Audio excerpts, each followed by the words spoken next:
vamos continuar o nosso percurso dentro das cartas do Caminho Sagrado, e a carta de hoje é a carta que se chama O Campo da Fartura. Então, as cartas, né, agora que a gente está chegando mais para o final do livro, né, a gente vai vendo que as cartas, elas têm também uma certa complementariedade. Então, os temas que a gente vai tratar hoje aqui, eu vou fazer, às vezes, alguma referência a alguma coisa que a gente já viu, mas isso não impede que vocês entendam, né? Mas é interessante a gente ver como as cartas, elas têm uma complementariedade, elas têm uma lógica também na sequência delas, né? Quando a gente escolhe as cartas, assim como baseados na sincronicidade, né? Abre as cartas, faz uma pergunta, escolhe uma carta, daí isso vem através da sincronicidade, não de uma sequência. Mas é super interessante, inclusive para quem não viu os outros capítulos, né? Resgatar isso, porque na realidade elas são complementares, e se a gente estuda o livro carta por carta, a gente se dá conta que tem um princípio filosófico super profundo que vai se complementando na passagem de cada carta. Então, a gente consegue ver ela individualmente, naquela carta que se abre e fecha em si, mas se a gente tem uma perspectiva de tudo que foi estudado, também tem conhecimentos que vão se acumulando, que vão se nutrindo uns dos outros. Então, o campo da fartura, ele vai falar, né, antes de tudo, da abundância, né?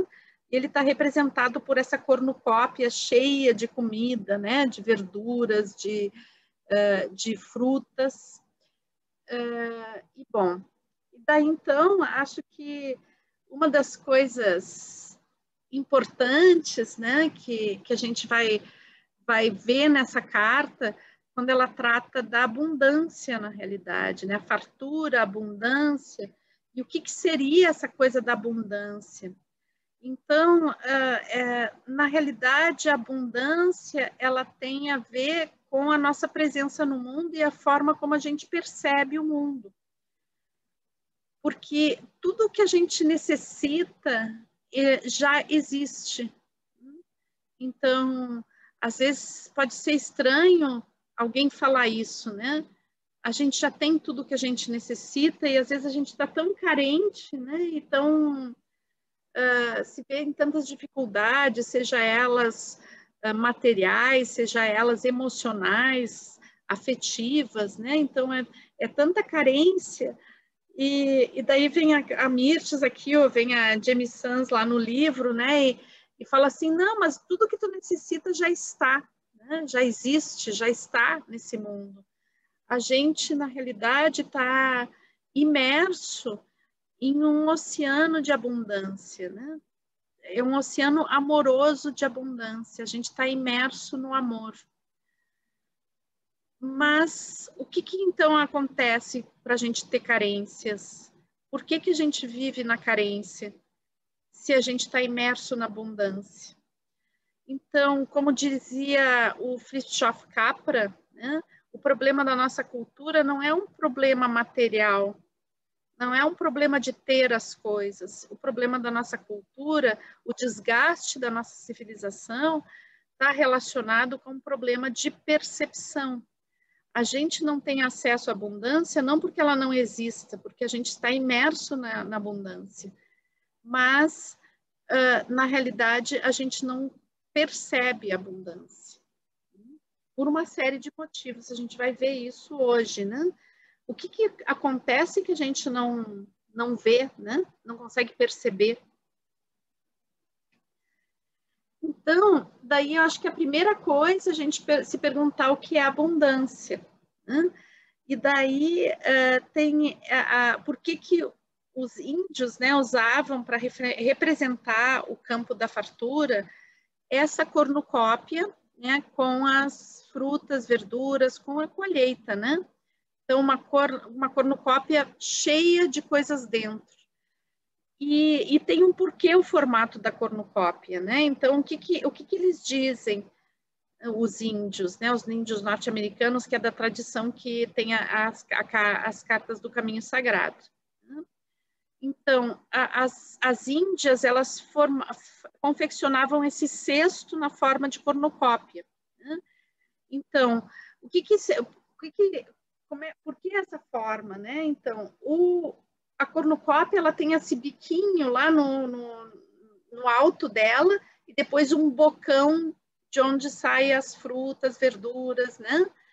Então, o que diz é que esse biquinho, né, ele é como algo que toca o céu, né? Então, por isso que a cornucópia, ela se posiciona sempre com a sua ponta virada para o céu.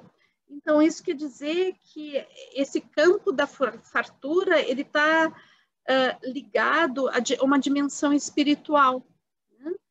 E que isso vem para nós, seres humanos, né, sob a forma de coisas muito concretas, como as coisas que a gente se alimenta, mas nesse concreto também está simbolizado todas as coisas invisíveis, né, que a gente se alimenta também, como é a coisa do afeto, a questão da autoestima, a questão do bem-estar, né, que são coisas impalpáveis, a gente pode ter símbolos para isso, mas a gente não consegue tocar exatamente, não tem uma concretude, né? Então, essa cornucópia, ela é a conexão com esse campo da fartura, né, esse campo da fartura que é um campo celeste para os índios, né? Então, eles dizem que já existe tudo que se manifesta no mundo, já existe em um plano, né? Um plano que é extremamente abundante, o plano da realidade. Só que a gente não consegue ter acesso a esse plano.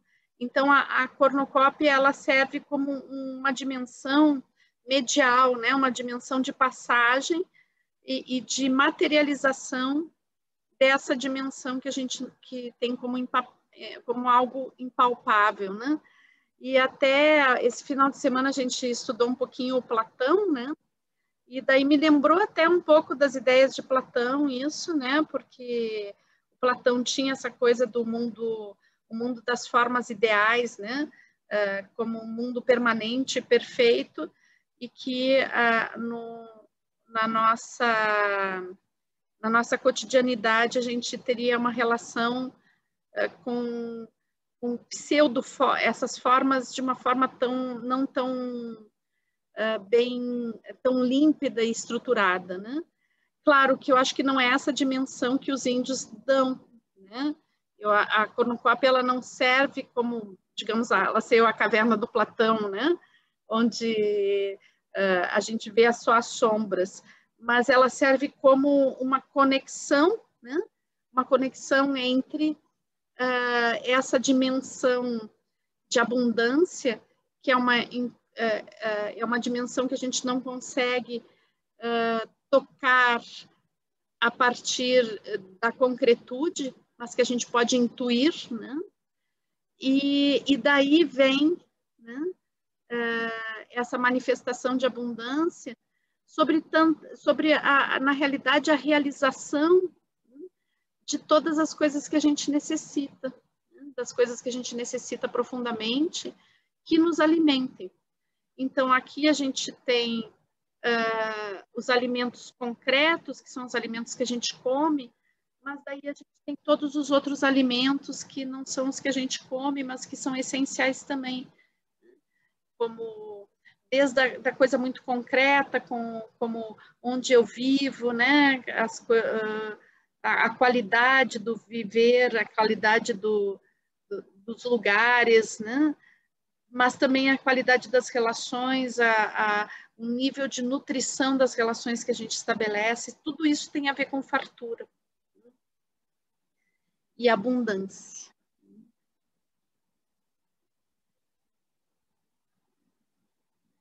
Então, então a gente, só que a maioria da humanidade, ela vive numa dimensão de escassez, né? Então, a gente pode pensar que a maioria dos nossos atos violentos, a maioria dos roubos que são praticados, das violências que são praticadas, das brigas que ocorrem, da tentativa de controlar que existe, ela se dá por medo da escassez, né? E é interessante a gente perceber que a escassez, ela é a dificuldade de perceber o que existe, né?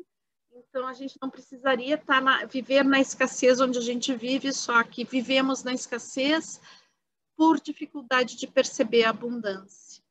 Então, quando, dentro da tradição indígena, a cornucópia, ela toca o céu e traz os benefícios para a terra, né? A gente pode pensar onde é que está o céu, né?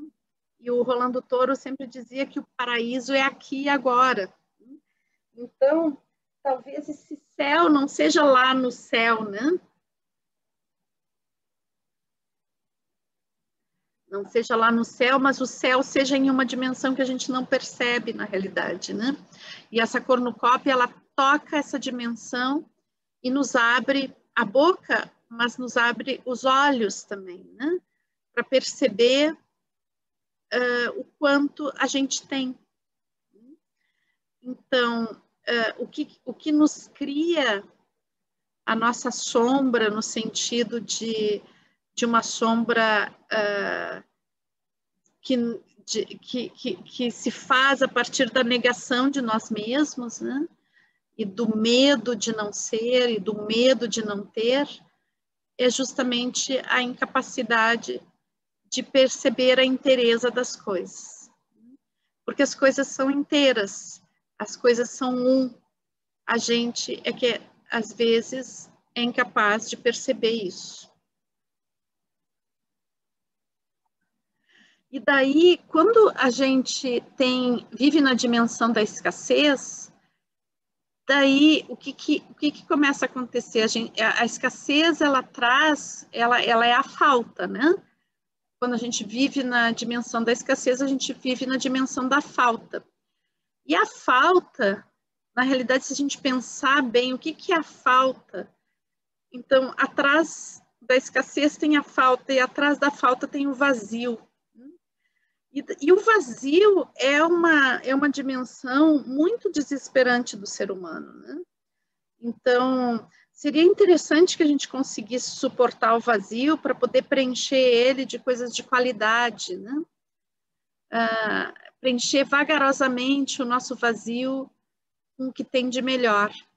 Mas acontece que nós, em geral, temos muito medo do vazio. Ele é muito desconfortável, em geral, né? Então, para algumas pessoas, para a maioria delas, é insuportável manter o vazio. E daí o que a gente faz? Nós preenchemos de tudo o que é possível e imaginável. E daí nós caímos em algo que parece que não tem a ver com escassez, mas que tem a ver com escassez, que é o excesso, né? Então, o excesso, ele é quase que diametralmente oposto à escassez, mas ele é uma consequência direta da escassez, né? É uma consequência direta do vazio existencial, do vazio de sentido na vida, do vazio de amor. Então, é como que esse vazio, quando eu sinto ele, é tão insuportável que eu tenho que preencher do que for possível preencher naquele momento. E as coisas, como a gente vive numa cultura de consumo, né? A maioria das vezes a gente preenche o vazio com consumo, né? Comprando coisas insignificantes. Insignificantes eu falo que tem uma ausência de significado, né? Ou um significado que a gente dá temporariamente, mas que não, na realidade é vazio, assim como nós, está vazio também de sentido, e daí se transforma o simples fato de adquirir, de comprar, como algo que preenche o vazio temporariamente. É um pouco um buraco sem fundo, porque quanto mais a gente preenche, mais ele se esvazia, porque não tem sentido, não tem conteúdo. E daí o que acontece? E nisso eu gostei dessa figura, né? porque eu acho que nisso daí vai a natureza junto. A gente é uma civilização de excesso, é uma civilização de medo, é uma civilização de medo do vazio, e a gente consome desenfreadamente e nunca preenche esse vazio, né? E o que acontece, então? Isso acaba gerando não só um processo de infelicidade para a gente, um processo de jamais se sentir satisfeito, mas nisso a gente leva todo o ambiente junto. Então, essa atitude, quando ela se dá numa pessoa só, talvez a gente não perceba a dimensão que isso adquire no coletivo, né? Então, essa multidão de pessoas, esse mar de pessoas com medo do vazio, né? Lutando desesperadamente para preencher esse vazio, sem consciência nenhuma a respeito do seu vazio. E daí, então, o que acontece é que a gente acaba levando todo o ambiente junto nessa história, né? Por frivolidades, para ter objetos absolutamente inúteis, a gente acaba com a natureza. Por necessidades que a gente pensa que tem, mas que se a gente estivesse um pouquinho mais conectado, a gente veria que não tem, né? Que é simplesmente um vazio sem sentido que a gente não quer olhar, e a gente fica preenchendo com coisas inúteis que vão tomando a nossa vida e que vão escondendo, anestesiando o vazio.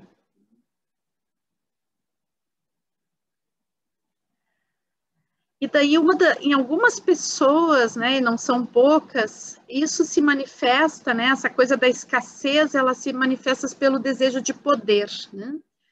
O desejo de poder, ele tem uma questão, atrás do desejo de poder, tem uma questão muito interessante, que é tentar controlar o vazio, né? Então, as pessoas que têm muito desejo de poder, elas associam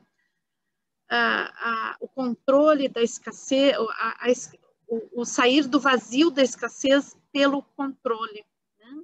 Então, eu tenho que saber de tudo, eu tenho que controlar tudo, eu tenho que controlar não só a mim, como a vida de todas as pessoas, eu tenho que controlar a existência de tudo que está ao meu redor. Então, quanto mais poder uma pessoa busca, mais ela busca controle sobre o ambiente que a cerca e controle, na realidade, sobre si mesmo, né? Sobre aqueles aspectos seus que ela nega. E daí eu coloquei aqui que o poder, ele está associado à loucura, né? Porque tem pessoas, não sei se vocês já notaram, existem pessoas que já têm tudo, né?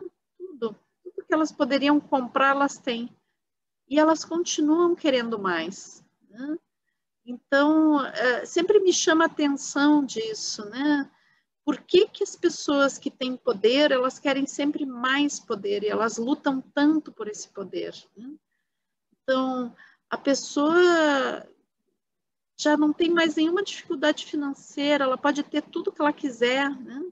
E não basta. E esse não basta, ele é muito grave, né? Porque a pessoa não tem necessidade nenhuma, ela é capaz de tirar de quem tem a necessidade, né? Porque ela tem tantas ganas de ter, né? Então, fiquem imaginando qual é o vazio que existe aqui, o vazio de estima, o vazio de amor, né? Tão grande que gera essa loucura do poder. E o que acontece? Como o poder ele não se baseia no amor, né? Aliás, tem pessoas que dizem que o contrário do amor não é o ódio, né? Que o contrário do amor é o poder, as relações de poder. Então, esse poder que eu quero exercer sobre o outro, né? E essa relação que se constitui não com base no amor, mas se constitui com base no controle, o que acontece? Chega um ponto, né, que eu quero tanto controlar as coisas que eu acabo desconfiando de todos, inclusive de quem tinha que me proteger. E daí chega um ponto que a pessoa que quer ter muito poder, que ela perde completamente a noção da realidade.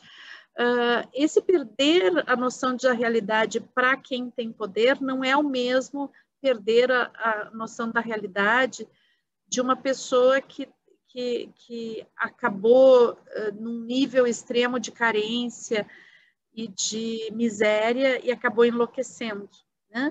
É praticamente o polo oposto a esse, né? A pessoa tem tanto tudo e é tão apegada a tudo que tem, né? E quer controlar tanto que ela passa a delirar, né? Justamente porque ela quer controlar tudo. E isso faz com que ela cada vez se afaste mais da dimensão do vínculo que poderia manter ela, e perca a noção do próprio valor também, né? Porque quando eu tenho que ter tudo para ser valorizado, e tenho que controlar tudo para ser valorizado, é porque, na realidade, o meu alto valor é baixíssimo, né? Então, tudo funciona como uma grande compensação. Então, essas são as estruturas de poder, né? Essas estruturas de poder que estão baseadas na escassez também. É uma dificuldade de percepção, de contato com a abundância da vida. E daí tem pessoas também que nessa dimensão da escassez, elas não têm a saída pela questão de centralizar o poder, né? Elas não têm a saída sobre a questão do medo simples do vazio, mas elas se sentem não merecedoras, né? Então é como que a pessoa internamente ela se olha e não se sente merecedora de ter coisas, de ser feliz. É como se algo, e possivelmente tenha vários traumas atrás de estruturas de personalidade assim, né? Então a pessoa não sente que merece, né? Mas ela gostaria de ter algumas coisas, mas ela sente que não merece. E daí o que ela vai fazer? Né? Ela vai olhar para o outro com inveja, porque o outro tem o que ela não percebe que ela poderia ter também. Né? Em geral, a inveja ela não está ligada exatamente a um objeto que uma pessoa tem, mas sim a estados, né? Estados sociais, estados de relação, estados de bem-estar, né? E daí, quando a pessoa sente essa inveja como algo que foi impossibilitado por alguma força divina ou mesmo por alguma pessoa de ela ter acesso, a saída que ela vai dar é o roubo. Né? De alguma forma, ela vai roubar. Seja concretamente roubando algo, né? Ou mais comum, né? Estabelecendo relações de manipulação, onde ela rouba energia, rouba tempo, gera confusão, coloca pessoas umas contra as outras, para roubar essa estabilidade, roubar essa amorosidade, porque na realidade o que acontece é que a pessoa sente que não tem acesso a algo que ela não se considera digna para ter, né? E por isso que ela não tem acesso. E daí o que acontece é que, como ela não consegue ter acesso, às vezes ela tenta através do roubo, mas também às vezes ela tenta impedindo, né, gerando confusões que fazem com que o outro que ela vê como alguém que teve o benefício, perca esse benefício também. Então, que são as pessoas que acabam, por escassez, entrando em atitudes super manipuladoras, né? Que acontece bastante. Então, diante dessa autoestima baixa, dessa falta de valor próprio, o que acontece? Né? O material, as coisas materiais concretas, né? Ou o próprio dinheiro, eles viram como que muletas materiais. Né? Então, eu não me sinto digno, então eu visto roupas, compro os carros, ostento coisas, a ostentação aqui aparece muito forte, né? O ostentar que serve como uma muleta, onde eu provo alguma coisa para o mundo, ostentando algo que eu consigo adquirir, algo que eu consigo me tornar, algo que eu mostro para o outro que eu tenho e que essa pessoa não tem. Quando existe essa coisa de eu ter que mostrar para o outro que eu tenho e isso pegar na cara dele que ele não tem, né? Na realidade, aqui a gente tem uma coisa que a gente pode chamar de muleta material, né? A necessidade de se afirmar através da humilhação do outro. A necessidade de se afirmar a partir de dizer, eu tenho o que tu não tem. E a gente continua na dimensão do ter como o suprir da escassez.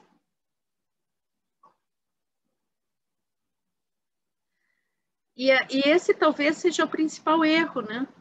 Porque, na realidade, o que te tira da dimensão da escassez não é o ter.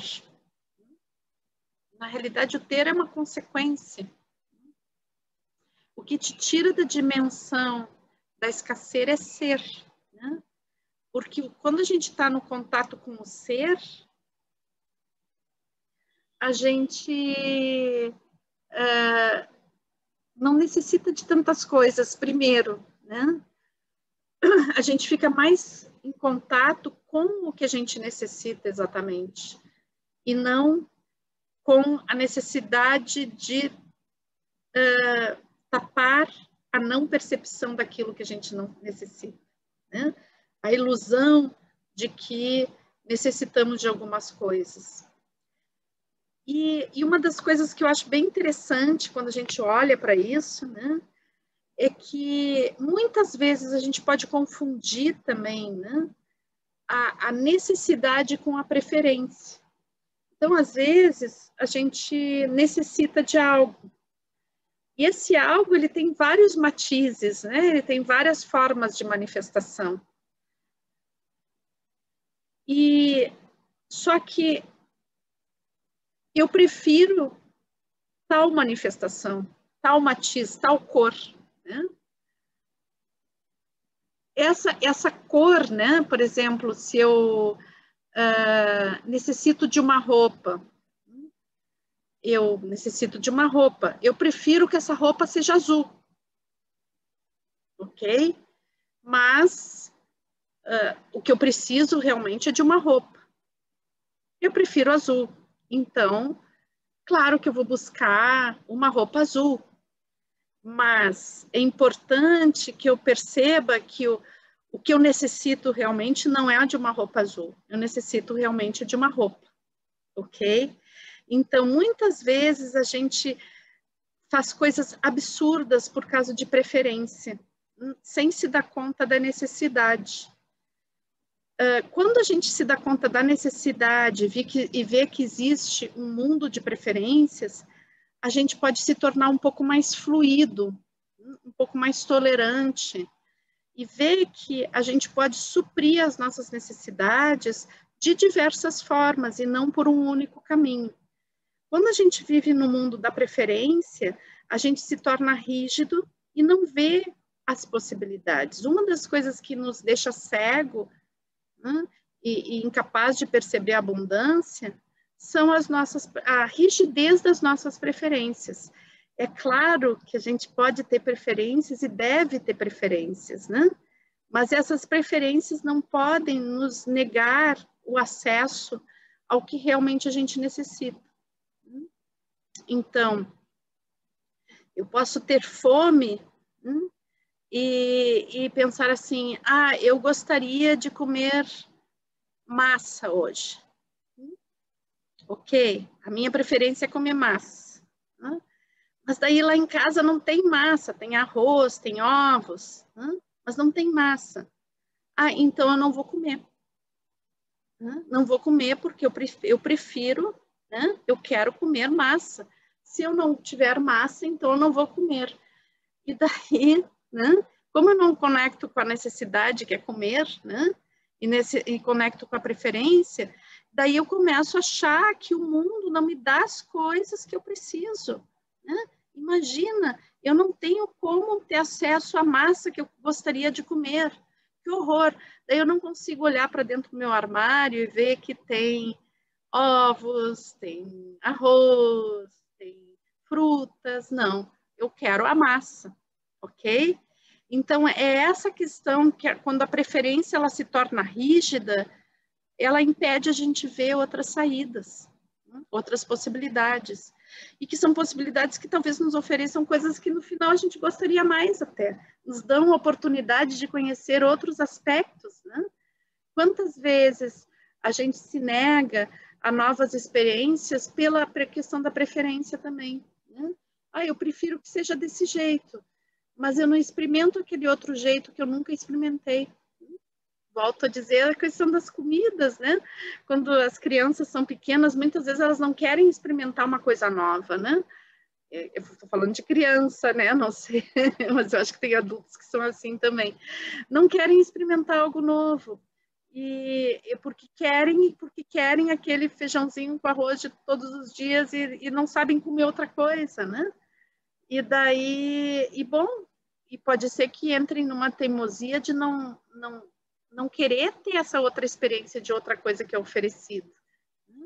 Então, às vezes, a gente está num estado de carência porque ficou tão fechado dentro de uma determinada preferência, né, que não consegue ver outras possibilidades.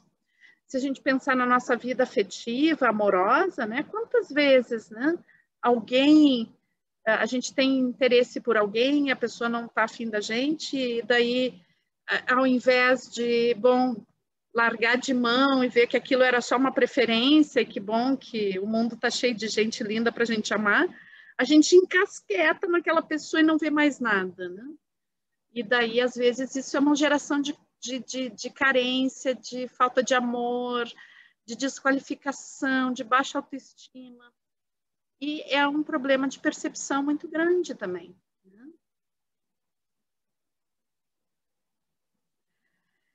E daí, muitas vezes, né, existe um mundo oferecendo coisas para a gente, né? Um mundo oferecendo coisas para a gente. Só que como existe um olhar focado em só um aspecto, né? Só um aspecto da realidade, só aquilo que eu quero, só aquilo que eu preciso, as outras coisas não servem, às vezes nos oferecem coisas maravilhosas, né? O mundo está oferecendo coisas maravilhosas e a gente não consegue ter gratidão por esse mundo, né? Ou gratidão pelas pessoas que nos acolhem, ou gratidão pela amizade, as amizades que a gente tem, ou gratidão pelas coisas que a gente tem na nossa casa, pelos trabalhos que a gente faz. Haver essa gratidão não significa que a gente quer ficar estacionado naquilo, né? Então, assim, nossa, eu tenho uma casa para morar, eu sou grato por ter a casa que eu moro, né? Isso não significa que eu tenho que passar o resto da minha vida nessa casa, eu posso ter o desejo de mudar a casa também, né? Mas isso não impede que eu seja grato pelo que eu tenho. Então, muitas vezes existe uma atitude muito miserável, né, de não qualificar aquilo que a gente tem, as amizades que a gente tem, os lugares onde a gente vive, os amores que a gente tem. Sempre estamos achando que tinha que ser diferente, né? A gente se coloca, às vezes, no lugar de alguém que sabe como o outro tem que ser. E quando, na realidade, é muito difícil a gente saber até como a gente tem que ser, né? Quanto mais saber o que o outro e como o outro tem que ser. Então, a ciência, a arte, a criatividade, né? Elas são uma conexão profunda com o campo da fartura. Quando a gente recebe essa carta, né? Essa carta quer dizer, na realidade, que a gente está pronto para dar um passo, né? Um passo para deixar de se apegar na escassez e abrir os olhos. Né? Abrir os olhos para se conectar com o fluxo criativo da vida, com o fluxo, a abundância criativa que existe na nossa vida. Nós somos seres capazes de coisas maravilhosas, né? Desde que a gente possa usar os nossos talentos, né? Para criar coisas lindas, né?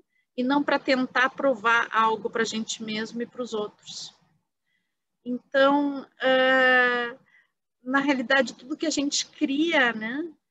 Tanto em nível de arte como em ciência, né? Está ligado a esse campo da fartura, que é ilimitado. Na realidade, nós, como seres humanos, somos quase como a cornucópia, né? Então, a gente se conecta com essa realidade do mistério e transforma ela em algo concreto. Quando alguém é realmente criador, se inspira nesse grande mistério, né? Coloca a mão, dá a mão para o grande mistério e deixa passar por dentro de si a capacidade de transformar aquilo que o grande mistério inspira em algo concreto no mundo.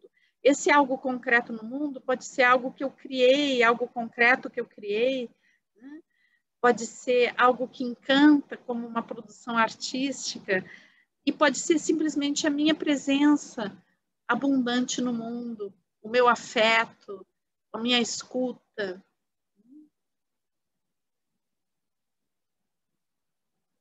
Então, quando a gente vai falar da cornucópia, né, da gente como uma cornucópia, então nós estamos falando de uma conexão da nossa profundidade enquanto alma, né, se conectando com o que a gente chama, que a gente viu nas outras cartas, né, nas cartas anteriores, desse grande espírito, né, desse espírito que é da totalidade. Então, essa alma do mundo conectada com a nossa própria alma, né, essa força organizadora da vida, esse mistério organizador da vida, conectado com a nossa profundidade. E isso é o grande campo da fartura, essa conexão. Então, é interessante a gente perceber aqui que nós não estamos ligando abundância e fartura com o fato de ter alguma coisa. Né? Ter ou não ter algo não vai incidir sobre a minha capacidade de abundância, sobre a fartura da vida. Não tem a ver com ter, tem a ver com conexão, tem a ver com ser.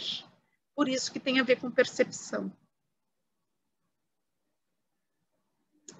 Então, tudo inicia, né, esse passo de se transformar na cornucópia, né, de ser esse ser medial, né, que vai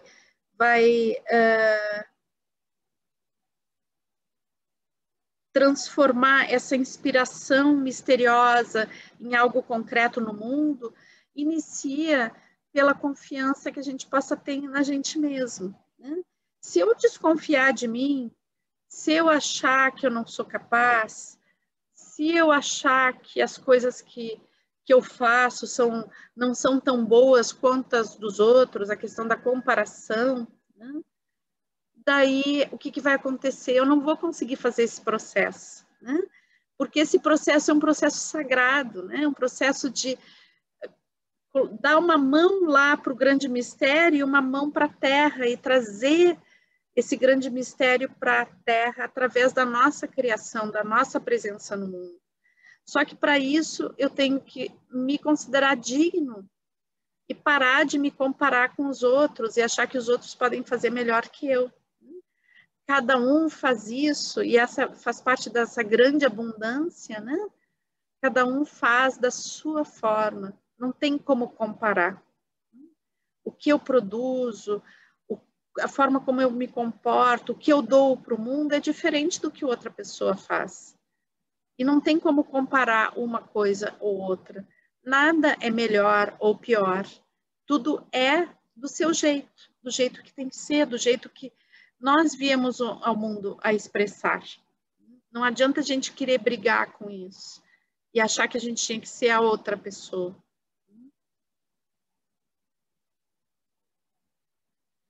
Então, quando você se conecta com o campo da fartura, você se torna o médium do grande espírito, né?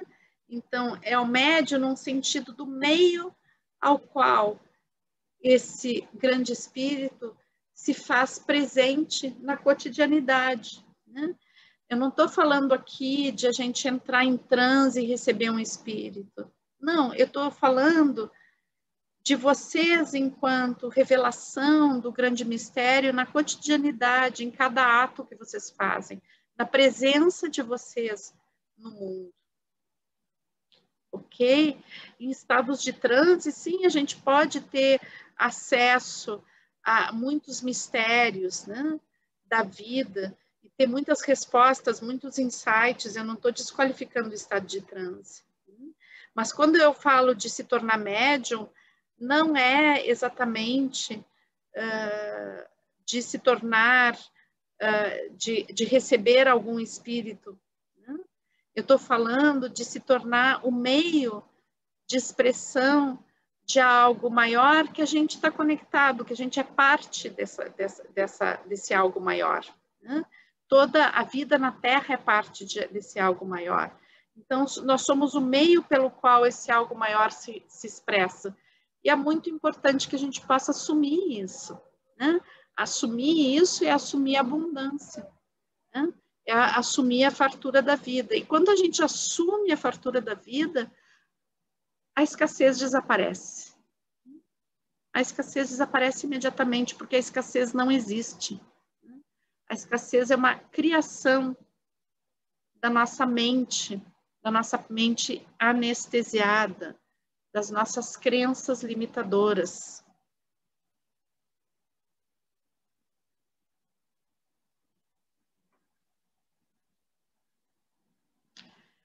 Então, daí, quando a gente faz a conexão com esse grande espírito, né?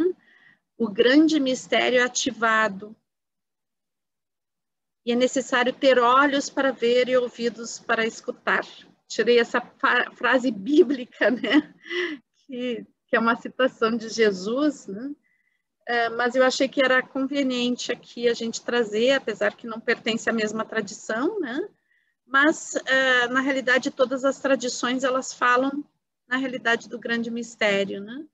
As tradições, elas falam das diversas formas de uma mesma coisa, né? Que existe uma grande abundância, uma grande amorosidade que permite que a vida aconteça, né?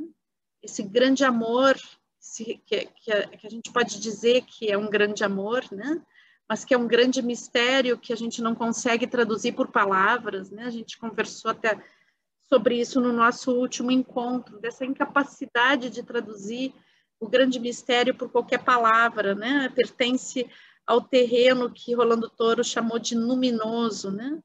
É um mistério, a vida é um mistério, a humanidade é um mistério, o cosmos é um mistério, né? E a gente, na nossa pequena consciência, a gente não consegue abarcar totalmente esse mistério. Mas quando a gente se coloca no lugar do médium, né? Como o meio de manifestação de um grande espírito, né? A gente se conecta com esse grande mistério de uma outra forma. A gente está sempre conectada com ele porque nós somos manifestação dele, mas em nível de consciência, da consciência dessa conexão, ela acontece, né, quando a gente consegue despertar desse sono anestesiado que é o princípio de escassez. Porque o que acontece quando a gente para de se preocupar com a escassez, né, com a falta? Vocês não acreditam quanto tempo de vida, quanta energia é despendida para tapar os buracos da escassez. Quando nós percebemos que não existem buracos a serem tapados, e que tudo já está no lugar que tem que estar, que tudo tem uma coerência e que nós estamos alimentados daquilo que a gente necessita, basta a gente poder reconhecer isso. Então, o que acontece, o que muda se a gente já estava nessa conexão? A gente passa a ter consciência dessa conexão. E essa consciência dessa conexão nos dá outra capacidade de nos relacionar conosco mesmo e com o mundo.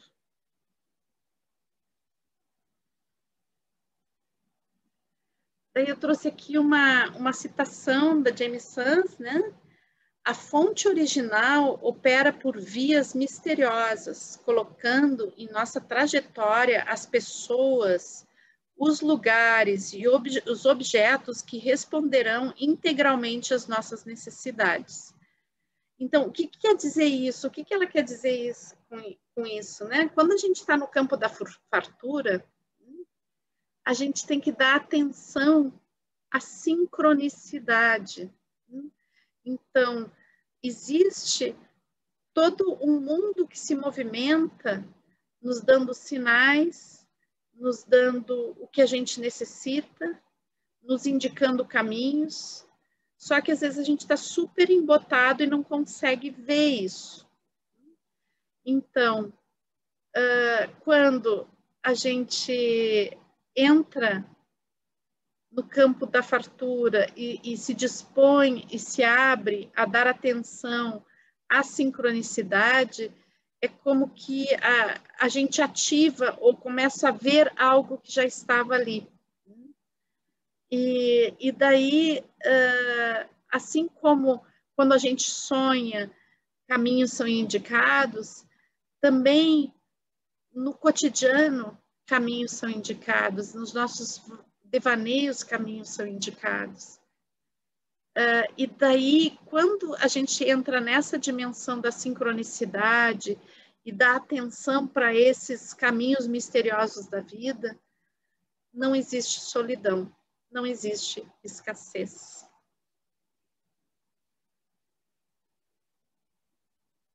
Bom, daí, o que a gente precisa para isso, né? Eu creio que sim, né? Existe um trabalho interno para a gente poder lidar com esse princípio de escassez, né? Para a gente poder sair desse princípio de escassez, então precisa de uma ação, mas também precisa da nossa intenção de sair, né? Não é simplesmente uma ação que faz com que eu saia de um campo de escassez para entrar num campo de fartura, mas sim a intenção. E aqui eu coloco a oração como esse desejo manifesto, profundo, que é dirigido não a uma pessoa, mas é dirigido a essa grande sincronicidade. Então, quando eu consigo orar, ter intenção e uma ação concreta, se abre o campo da fartura.